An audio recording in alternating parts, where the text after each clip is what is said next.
વિદ્યાર્થી મિત્રો, પાંચમા ધોરણના બધા વિદ્યાર્થી મિત્રોએ હિન્દી પાઠ્યપુસ્તક ખોલવાની છે, બરાબર. ધોરણ 5. હવે આપણે પાંચમા ધોરણમાં પાઠ્યપુસ્તકમાં આપણે 11મો પાઠ પહોંચ્યા છીએ. તો બધા વિદ્યાર્થી મિત્રોએ 11મો પાઠ ખોલવાનો છે, બરાબર. બધા વિદ્યાર્થી મિત્રો પાઠ 11 ખોલશે, જે પેજ નંબર તમને 75 ઉપર આપેલું છે, બરાબર. તો બધા પેજ નંબર 75 ખોલશે. હવે આ પાઠમાં આપણને આપેલું પાઠનું નામ છે सच्चा बालक। इस जीवन प्रसंग में सच्चाई का महत्व बताया गया है। जीवन में चाहे कितनी भी मुश्किलें आए, पर जो मनुष्य अपनी आदर्श को नहीं छोड़ता है, यही महान बनता है। આ પાઠમાં એવું કહેવા માંગે છે કે મુશ્કેલી ગમે તેટલી હોય પણ માણસે હંમેશા સાચું બોલવું જોઈએ, સચ્ચાઈનો આદર કરવો જોઈએ, તે જ માણસ મહાન બની શકે છે। સત્ય કો ભગવાન કા સ્વરૂપ માના ગયા હે, સત્યને ભગવાનનું સ્વરૂપ માનવામાં આવે છે। સભી ધર્મ સચ બોલને કા ઉપદેશ દેતે હે, આપણને બધા ધર્મ છે એ સાચું બોલવાનો ઉપદેશ આપે છે। इस पाठ में सच बोलने वाला एक बालक डाकुओं को भला आदमी बना देता है। આ પાઠમાં સાચું બોલવા વાળો એક બાળક છે એ ડાકુઓને સારો આદમી એટલે કે ભલા આદમી એટલે કે ભોળો આદમી બનાવી દે છે। વિદ્યાર્થી મિત્રો, હવે આ પાઠના શબ્દાર્થ જોશું આપણે। શબ્દાર્થમાં આપેલું છે કાફિલા એટલે યાત્રીઓ, યાત્રીઓ કા સમૂહ, અશરફિયા એટલે સોને કે સિક્કે, વાપસ કરના એટલે કે લોટના, સદરી એટલે કે જાકીટ, ત્યાર પછી આપ્યું છે સરદાર એટલે નેતા, अस्तर એટલે सीले कपड़े के भीतर की तह, समाधि એટલે મકબરા, મજાર, માં એટલે જનની અથવા તો માતા, સદૈવ એટલે હંમેશા, સર્વદા, નેક એટલે ઈમાનદાર અને ઈશ્વર એટલે ભગવાન અથવા તો પ્રભુ, બરાબર મિત્રો। મુહાવરે બી આપેલા છે, નેક રાસ્તે પર ચલના એટલે કે સહી રાસ્તે પર ચલના, કડક કર બોલના એટલે કે કઠોરતા સે બોલના। હવે આપણે પાઠની શરૂઆત કરશું। પાઠમાં આપેલું છે કે એક સમય કી બાત હે એટલે કે એક સમયની વાત છે। એક લંબા કાફિલા બગદાદ કી ઓર જા રહા થા, એક લાંબા યાત્રીઓનો સમૂહ છે એ બગદાદ સમાધિ બાજુ જઈ રહ્યો હતો। रास्ते में उस पर डाकू टूट पड़े और लूटमार करने लगे, रस्ताમાં તેના ઉપર ડાકુ તૂટી પડ્યા અને લૂંટમાર કરવા લાગ્યા। उस काफिले में एक 9 वर्ष का बालक था, આ યાત્રીઓના સમૂહમાં એક 9 વર્ષનું બાળક હતું। वह एक और चुपचाप खड़ा रहकर इस लूटमार को देख रहा था, તે બાળક છે એક બાજુ ચૂપચાપ ઊભું રહીને આ લૂંટમારને જોઈ રહ્યું હતું। એક ડાકુ કી નજર ઉસ લડકે પર પડી, એક ડાકુની નજર છે એ છોકરા ઉપર પડી। લડકે કે પાસ આકર વહ ડાકુ કડક કર બોલા, છોકરા પાસે આવીને તે ડાકુ છે એ કઠોરતાથી બોલ્યો। તેરે પાસ ભી કુછ હે, તારી પાસે પણ કાંઈ છે? લડકેને કહા એટલે કે છોકરાએ કહ્યું, મેરે પાસ 40 અશરફિયા હે, મારી પાસે 40 સોનાના સિક્કા છે। ડાકુ ચિકિત હોકર એટલે ડાકુ છે આશ્ચર્ય પામે છે અને કે છે કે ક્યાં કહા એટલે કે શું કહ્યું? તેરે પાસ 40 અશરફિયા હે, તારી પાસે 40 સોનાના સિક્કા છે। લડકેને કહા એટલે કે છોકરાએ કહ્યું કે જી હા એટલે કે હા, મારી પાસે 40 સોનાના સિક્કા છે। છોકરો છે એ ડાકુઓને કહે છે। ડાકુ લડકે કા હાથ પકડકર સરદાર કે પાસ લે ગયા, ડાકુ છે છોકરાનો હાથ પકડીને સરદાર પાસે લઈ જાય છે। उसने अपने सरदार से कहा, તેણે તેના સરદારને કહ્યું, यह लड़का अपने पास 40 अशरफिया बताता है, આ છોકરો છે એ તેની પાસે 40 સોનાના સિક્કા હોય તેવું બતાવે છે। સરદાર કે છે હવે લડકે છે એટલે કે છોકરાને કે છે, તેરે અશરફિયા કહાં હે, તારા સોનાના સિક્કા ક્યાં છે? लड़के ने अपनी सदरी को फाड़कर उसमें छुपी अशरफिया निकाली, છોકરાએ છે એ તેનું જાકીટ ફાડી અને એમાંથી છુપાવેલી સોનાના સિક્કા છે બહાર કાઢે છે। उन्हें सरदार के सामने रखते हुए कहा, यह देखो, तेणे सरदार साમે રાખીને કહ્યું કે જુઓ, આ રહ્યા સોનાના સિક્કા। છોકરો છે એ કે છે કે આ રહ્યા સોનાના સિક્કા। હવે સરદાર કહે છે આશ્રયથી એટલે કે આશ્રયથી કહે છે લડકે અશરફियों के इस प्रकार से रखने का उपाय तुम्हें किसने बताया।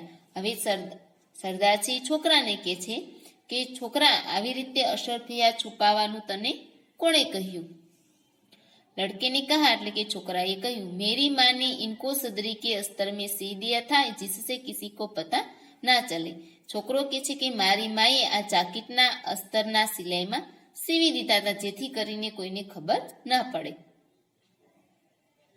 સરદારને કહા એટલે કે સરદારે કહ્યું તો તુને અશરફિयों का पता हमें क्यों बता दिया। સરદાર એવું કહે છે કે તો તારી માએ છુપાઈને સીવી દીધા હતા તો તે અમને શા માટે બતાવી દીધું। લડકે ને કહા એટલે કે છોકરાએ કહ્યું મેં જૂઠ કેસે બોલતા હું જૂઠું એટલે ખોટું કેવી રીતે બોલું। મેરી માને કહા થા એટલે કે મેરી માએ કહ્યું તું બેટા સદૈવ સચ બોલના એટલે કે બેટા હંમેશા સાચું બોલજે।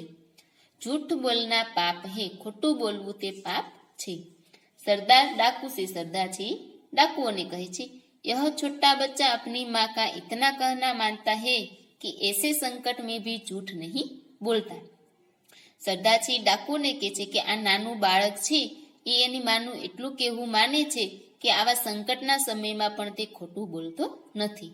हम लोग बड़े होकर भी ईश्वर के बताते नेक रास्ते पर नहीं चलते और लूटमार करते हैं।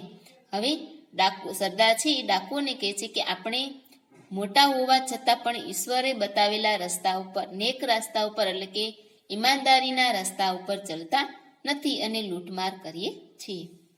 સબ ડાકુ એટલે કે બધા ડાકુ કે છે સરદાર બાત તો ઠીક હે। બધા ડાકુ કે છે કે સરદાર વાત તો બરાબર છે। સરદાર ડાકુઓ से सरदार जी ડાકુઓને કહે છે ઇનકા લૂંટા હુઆ સામાન ઇન્હે વાપસ કર દો। આનો લૂંટેલો સામાન છે તેને પાછો આપી દો। डाकुओं ने सब सामान वापस कर दिया और आगे कभी लूटमार न करने की प्रतिज्ञा की।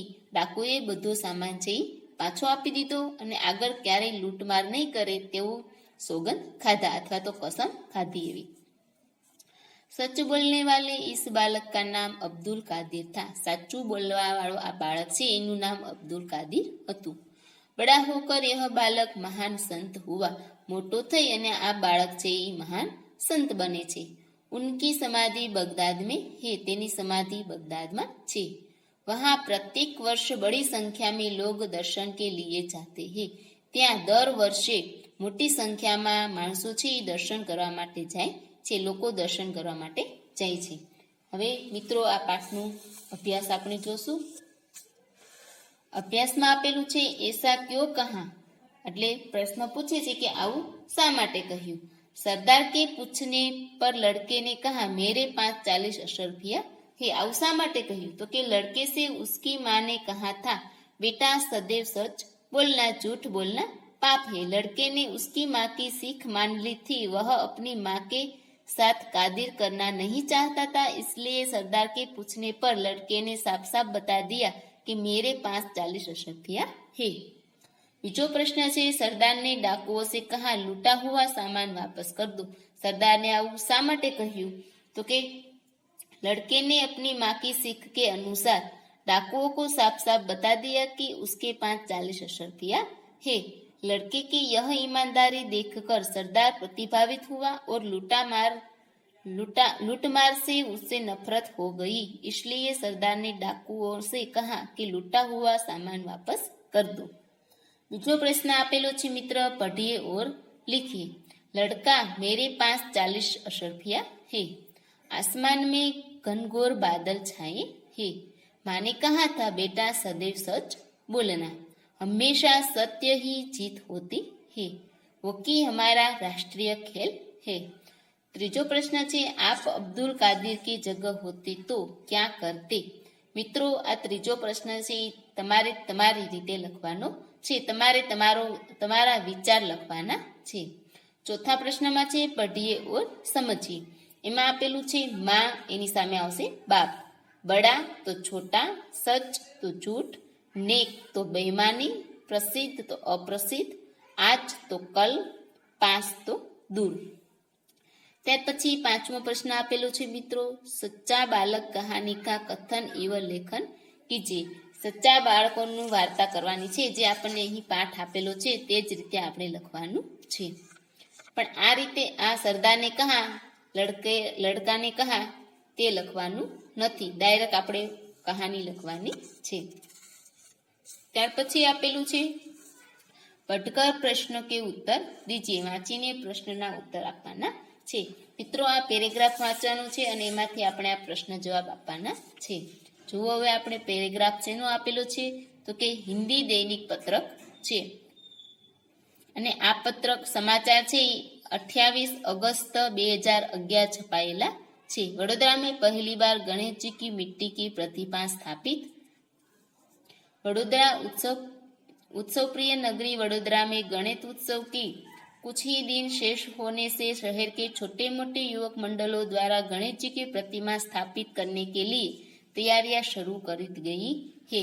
इसी समय पर्यावरण तथा पीओपी के प्रतिबंध को ध्यान में रख शहर के राजमहल रोड स्थित ताड़फलिया सार्वजनिक युवक मंडल ने इस वर्ष पहली बार गणेश जी की मिट्टी की प्रतिमा स्थापित करने का निर्णय किया है.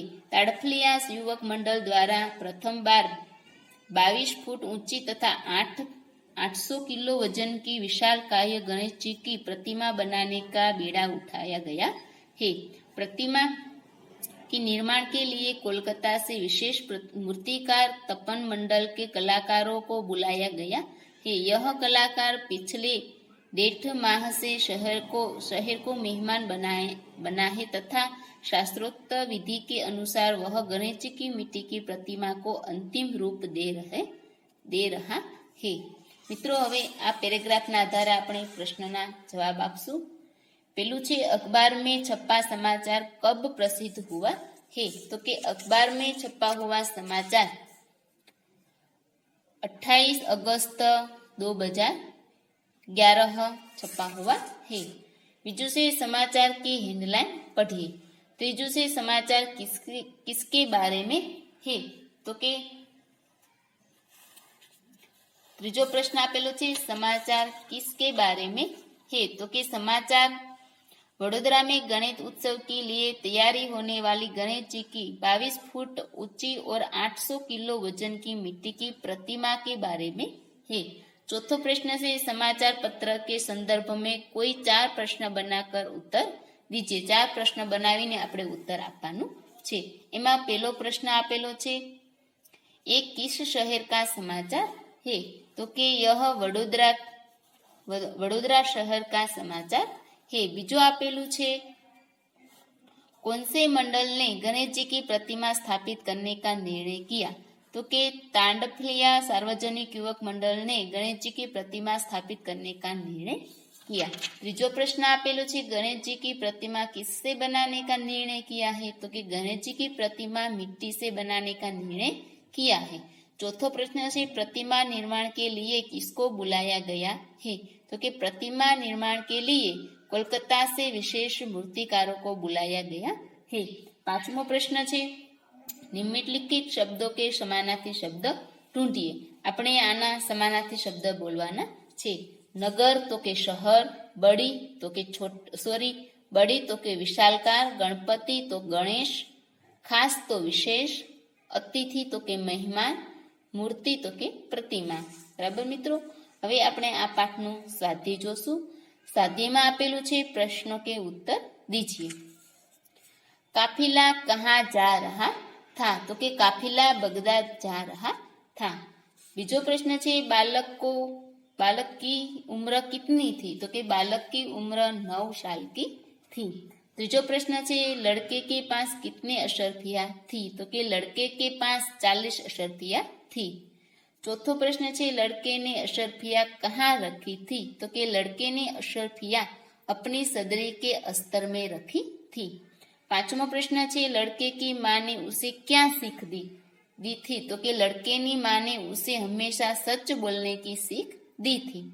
6ठो प्रश्न है, डाकुओं ने लड़के से क्या सीखा, तो कि डाकुओं से लड़के से ईमानदारी सीखी. उन्होंने सोचा कि इतना छोटा लड़का अपनी माँ की सीख मानकर चलता है और कि अपने भगवान के बताए हुए नेक रास्ते पर नहीं चलते।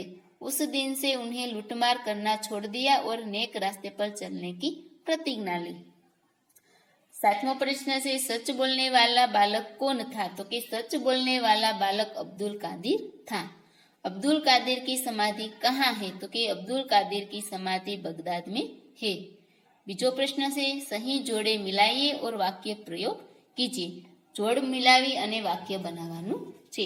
એમાં પહેલું છે કડક કર બોલના, એટલે એની સામે આવશે ચોથું કે કઠોરતા से બોલના। તેનું વાક્ય બનશે પિતાજીને કડક કર બોલે તો નોકરને ચોરી કબૂલ કર લી। બીજું છે ઘૂંટને ટેકના, એટલે એની સામે પાંચમું આવશે હાર માનના। એનું વાક્ય બનશે અંગ્રેજોને ગાંધીજી કે આગે ઘૂંટને ટેક દિए थे। ત્રીજું છે નેક રાસ્તે પર ચલના, તો એની સામે આવશે પહેલું સહી રાસ્તે પર ચલના। તેનું વાક્ય બનશે संत हमको नेक रास्ते पर चलने की सीख देते हैं। ચોથું છે આંખો કા તારા, એની સામે છઠ્ઠું આવશે बहुत प्यारा। એનું વાક્ય બનશે माँ के लिए बेटा अपनी आंखों का तारा होता है। પાંચમું છે કાન ફૂકના, એની સામે સાતમું આવશે કાન में कहना। વાક્ય બનશે એનું કઈ લોગ સાસુ બહુ કે કાન ફૂક કર ઉન્हें ઝઘડા કરાવતે હે। બરાબર મિત્રો, હવે આપણે જોશું તમારે પ્રથમ પહેલા હિન્દી નોટમાં પાઠનું નામ લખવાનું છે, બરાબર। ત્યાર પછી આપણે આ બે પંક્તિ લખવાની છે, બરાબર, બે લીટી લખવાની છે। ત્યાર પછી શબ્દાર્થ લખવાના છે। ત્યાર પછી અભ્યાસમાં પહેલો પ્રશ્ન, બીજો નથી લખવાનો મિત્ર, ત્રીજો પ્રશ્ન લખવાનો છે, ચોથો લખવાનો છે અને પાંચમો પ્રશ્ન લખવાનો છે, બરાબર।